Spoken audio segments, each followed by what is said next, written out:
was the embarrassment of them. So, of course, as you all know, everyone deals with cancer in their own way. And our guest speaker tonight has his own special way of dealing with his cancer. Famous Dave Moran is a native of Salem and a graduate of Salem High School and Lynchburg College. Famous Dave began his career in radio here in the Valley at WBLU and WROV radio stations, and then went on to form his own company. At one time, he and his wife Sharon owned and operated 6 stations. He is a licensed United States Coast Guard captain, has captained the Virginia Dare cruise boat at Smith Mountain Lake, and has performed nearly 30 marriage ceremonies. Dave Moran has 2 children, Dr. Jessica McClung of Salem and Peter Moran of Seattle, Washington. He has 4 grandchildren. Famous Dave Moran was diagnosed last year with aggressive prostate cancer that has metastasized. He lives at Smith Mountain Lake with his wife Sharon. And famous Dave Moran is becoming more famous every day, to the point that he requires security. Dave Moran. Thank you. That's great. Thank you, Harold. I'm so glad to have security around, but the paparazzi and all that going on these days. First of all, I'd like to thank you for inviting me. I'd like to talk about living with or without cancer, and also about my Famous Dave campaign. I'm a big admirer of the American Cancer Society, and I'm so glad that you mentioned that number, because there's so much misinformation out there. When I was diagnosed with cancer last year, my doctor told me my cancer was inoperable and incurable, but not insurmountable. And this started me thinking on how I was going to keep going. For a month, just about every other day, Sharon and I would cry a little bit, and then we'd talk a little bit, and then we'd cry a little bit. And day by day, the crying got less, and the process kicked in for me. And I'm thinking, what am I doing? This is, I've tried to, I need to have a plan here. So I've always tried to live my life as an example for my family and children and everyone else. So I decided I would go on living by example, and I thought of some rules that I needed to live by. And actually, some of these were rules that I was already living by. Everybody, a lot of you have seen the movie The Bucket List, and so in my case, I decided that I wanted to be famous. And so a lot of people, of course, asked me at the time, they said, why would you want to be famous? And my answer is, well, why wouldn't you? You see these people, and you have people suck up to you, and you get VIP treatment a little bit, so that sounds like something, I could deal with. So I'm going to talk to you a little bit about some rules of life in general for everybody with cancer and without cancer. And one of the things I try to remember is growing older is invariably fatal, but cancer is only sometimes so. First of all, I want to be clear, I'm a follower of Jesus. I'm a big fan of his, have been for a long time. And I don't believe in terminal disease. We're all terminal. Nobody gets out of the world alive. We need to think of how we're going to live the life of what we have. And I want to live every day as my last. My mom told me one of her favorite songs was an old country song called One Day at a Time. And when I was a young disc jockey here in the Valley, she would call me sometimes, and she'd say, play the song for me, one day at a time. And I would say, okay, of course I will. And she'd say, because that's the way we get it, one day at a time. So I want to make the best of my time. I'm 69 years old. I sure don't want to go down all sad and depressed. I'm reminded of the old guy who was on the street corner. And this guy came by and laid down to him, and the guy was bawling his eyes out. And the guy said, "What's the matter with you, old-timer?" He said, "Well," he said, I'm an old man, and I've got a wife half my age, and she loves me and wants to be with me all the time." And the guy said, "Well, that doesn't sound so bad. Why are you crying?" He said, "I can't remember where I live." so I would like to just go ahead with remember what my dad told me, and that is, life is a sacred mystery. I used to ask him sometimes, back when he was alive, and we would be talking kind of heavy father and son stuff, and he would always, I would ask him a question, and he would always go, Dave, it's a sacred mystery. And that just meant so much to me. Life is a sacred mystery. It's wonderful. And so I'm going to make the best out of it. And so here's some guidelines that I've had for living. Number one, anything that you come across or anything that you do, say to yourself, what good will come of this? Will any good come of this? Now, if you can't think of something good, don't say it. As soon as I was diagnosed, everybody was asking me, and one thing they would always say is, how long do you have left? And if I knew that, I'd be in a warm place and have lobster every day for lunch. So I try to listen more and not put my mouth in gear and try to think of something good that's going to come out of everything that comes along. And I'm reminded of a gentleman one time who was doing a seminar for a bunch of inmates in a prison. And he was saying that anything that comes along, you can say something good about it. There's something good to say about it. So this one guy in the back raised his hand and he said, you know, he said, I was hoping the governor would come through with my pardon, but it looks like I'm going to be electrocuted next Wednesday. Now what good can come of that? What's good that you can say of that? And the guy thought a little bit and he said, more power to you. You know, knowledge is power. There's so much information now on the internet, and again, make sure you have that number if you come down with cancer or whatever. Everywhere you look, your friends, your relatives, everybody you meet is always going to give you information. Now, some of this is stuff, but somewhere of it is some good things to know, either regarding cancer or life lessons or whatever. This is your life, and you have to decide what is going to make you happy, healthy, and wise. As far as that goes, I might give you a little update on where I stand on my cancer. I went to the doctor a couple days ago, and he said, Dave, you're going to have to stop urinating. And I said, why? He said, so I can examine you. Rule number 3 is set the example. Be honest with others, most of all with yourself. If you don't know something, admit it. Always remember, time is the most important thing we have, so you have to prioritize and make every day count, whether you have cancer or whether you don't. Don't be too serious. Every day should be like Christmas, with a lot of joy and happiness. Always laugh, always think like a child, sometimes think like a teenager, but always keep that sense of humor. Boy, thinking like a teenager is pretty scary, but... Rule number 4, have lots of friends that you can brag on. Think about that. The people in your circle of friends, make sure they're people that you can brag on. They're upbeat people, people with a good sense of humor. And also remember, when people ask if they can help you, most of them really mean it. Say, okay, think of something they can do or something you need done. It helps you, and it helps them to be needed. It's a good feeling to help others, and it's a good feeling. It's always have people that you can brag, surround yourself with people you can brag on. Now, just the other day, Harold and I were up at Kroger's on Harold Weifel back there. We were at Kroger's on West Main Street. And this guy comes out with this huge double bag of groceries.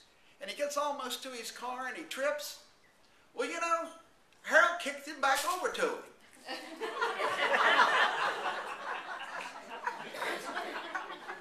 Rule number 5 is beware of the time burglars.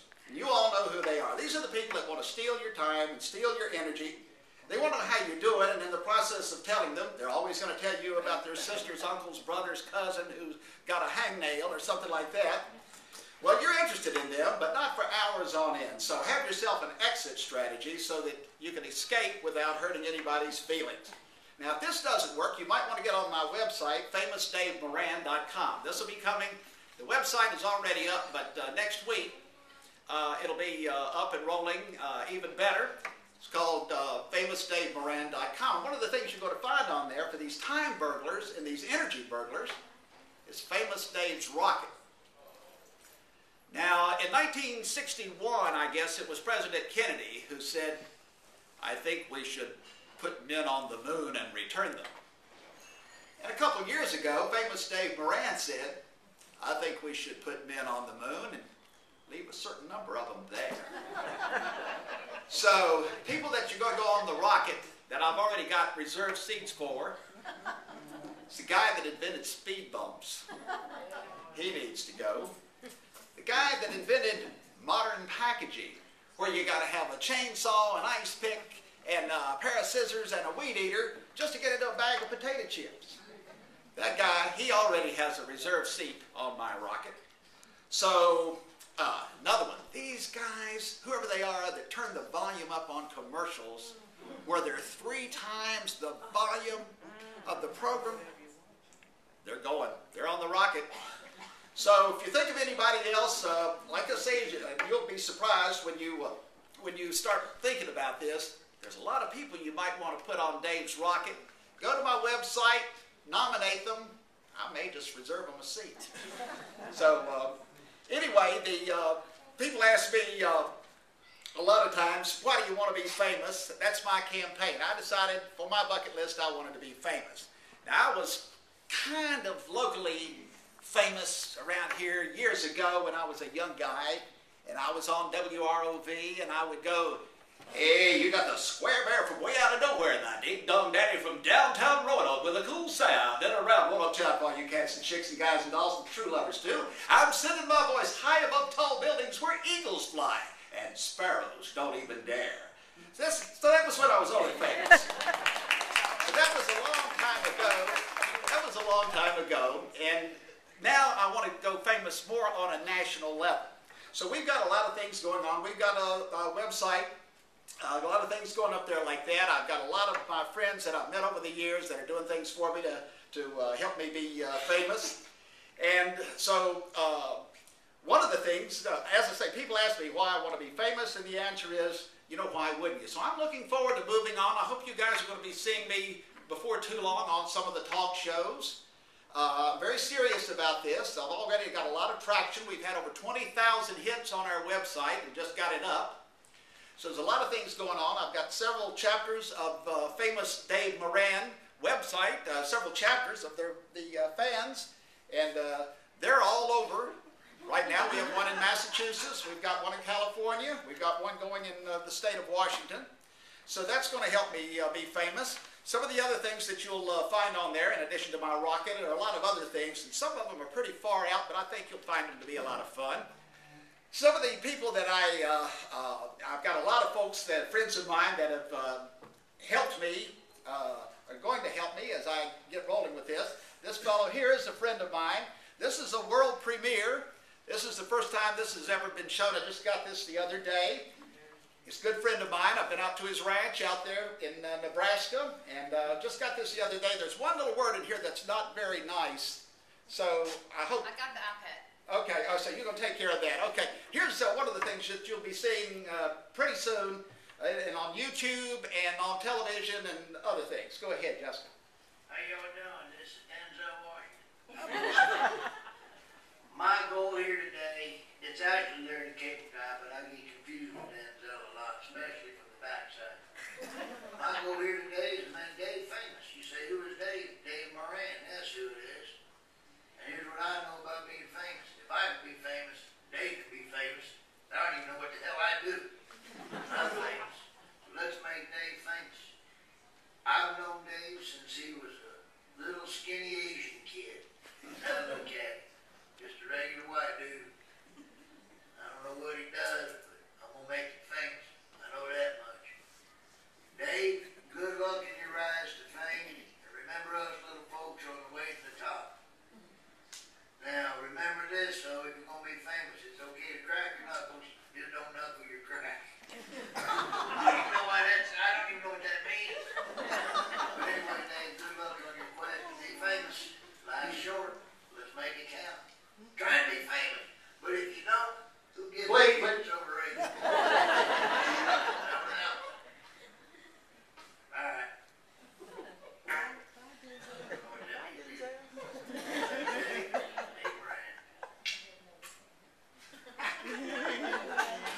That's my friend Dan Whitney, better known as Larry the Cable Guy, and I've got some other folks that you'll be seeing as we move along, and I play it on the road to famous. Before I wind it up, because they told me to kind of make it short, I do want to say several things here in closing. First of all, I'm a big admirer of the American Cancer Society again, and I hope that we can join you maybe this June on the relay this year. I hope that'll work out. I guess I would finally say in some closing remarks is, don't play the what if game. Be happy with what is. Everybody deserves the opportunity to say no, and everybody deserves the opportunity to be noticed. And that's one of the things that will help make me famous. Don't say no pain, no gain. Say no pain, thank you, Jesus. All right. One of the things that's been so important to me since I was diagnosed, and even before that, but particularly now, my beautiful wife Sharon, my daughter Jessica over here, I like to call them my wingmen because they are, and it's so important when you have something like this come on you to have a couple of wingmen. I have several, including my son, people in my family, good friends of mine, and it's just so good to have a wingman when you're having a kind of a problem like this. But anyway, I hope that all of you all, if you get an opportunity, will help me be famous. I'll promise that after I get famous, I'll remember all of you little folks on the way down. And Harold, I appreciate you. Harold's part of my security detail, and that's just something you have to have because of the paparazzi and all this. And this is happening more and more and more. Speaking of wingman, though, Jess, would you like to say a couple of words? This is my daughter, Jessica McClung, and I'll tell you who she is. It's Dr. Jessica McClung. She is Director of Special Education for Walnut County Schools. Jeff? Thanks. It's not every day you get to stand up for your dad, and what makes it even better is whenever I talk, it makes him really nervous because he never knows what I'm going to say. So I'm going to take the advantage and use that for my benefit. Everything my dad said today was truly the way he's lived his life. He's always been an inspiration to me, and I know he said a little bit about this, but when he first got diagnosed, he said, "Don't come to my house. Everything's fine. Just move on. Everything's going to be okay." So, of course, I didn't listen, which I never do, and went down the next morning, and we went out on the deck and had a long talk and got everything straight. And he said, "I've lived my life to set an example for my family, and that's the way you're going to see me die, too." And he said, "I know that there are stages with cancer." He said, "But you're not going to see me angry because we're going to make the most of every day we have." And really, that's not so different than the way we've always lived. So I was adding a few things as I was thinking before I came here today. There were some other things you forgot to mention, life lessons. Prior planning prevents poor performance. So my dad is a planner, and he's instilled that in me, and that helps with all of us. You've got to have a plan. I also remember all the time I'd get upset, lots of drama, especially when you're a teenager. But my dad always says, "Are you going to care about this in 5 years? Because if you're not, it really doesn't matter. Forget about it, move on." And then he just changed the subject and go away. He also says, "Say what you mean and mean what you say." Don't mince words, don't cut corners, but always walk the walk and talk the talk. And that's the example he set for me, my brother, and his grandchildren. But the biggest thing, when he first got diagnosed, he's been kind of edgy about this, like we all would be, but he said, "I don't want it to change the way people see me. And I know as soon as I get this word cancer, it's going to change the way people talk to me. They're going to feel sorry for me. It's never going to be the same." And you know what? It really hasn't been the same. But I can tell you, when I went, because we've always spent time together, and when I went to their house, I don't know, a couple months ago, we played cards, and Mom and I try to beat Dad and my husband. Sometimes we do, and most of the time we don't. But well, sometimes we do. We're going this weekend. We're open to have a winning streak. But I heard my mom say, it's really been a blessing. Cancer's been a blessing for our family because it's made us truly remember what's important. And we've always been close. We've always had, we vacation together. We do everything together. We don't have any regrets with the way we've lived or the way we've acted with each other. But it's been a blessing because it has changed us to even take that a notch farther to appreciate what we do have. So for all of you all who have battled cancer and are winning the award, way to go. And to my dad, we love you, and it just doesn't get any better. One little sidebar that you forgot to mention though. Anybody have babies in here? Anybody given birth? You know, they say a kidney stone to a man is like giving birth to a woman. So I used to always say, oh, every man should have at least one kidney stone. But when you have prostate cancer, you get hormone therapy. That's what you get. And it's caused my dad to have hot flashes. And my mom and I have them. Once we're hot, we're really hot and we're really nasty. And now my dad can appreciate that. So every man with or without cancer not only should have one kidney stone, but at least one hormone shot to appreciate the women in their lives. So with that, we love you, Dad.